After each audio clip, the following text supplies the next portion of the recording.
I made the mistake recently of saying to my wife, it's not all about you. She very quickly put me right on that.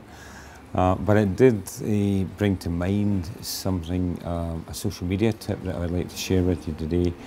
And that is the fact that it's not all about you, and it doesn't need to always be about you when you're creating content.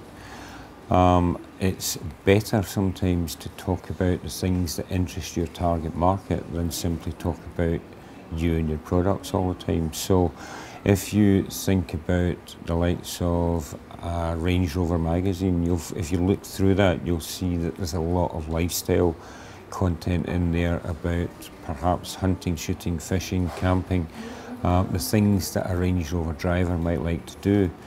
And that's a good example of how not to constantly talk about you and your product. And it's very difficult to keep people engaged if you just talk about you and your product all the time. I think a good example on Facebook is the Red Bull page, where they have nearly 29 million people on the page, but you'll see very little content about Red Bull.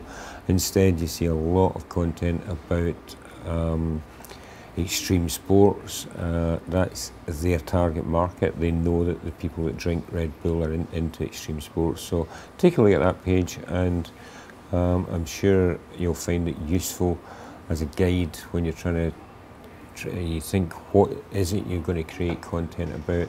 Remember that it can be about a variety of things that will engage your target audience, not necessarily just pushing what you want to tell them all the time. Hope you found this helpful. If we can be of any help at all, please don't hesitate to contact Fat Buzz.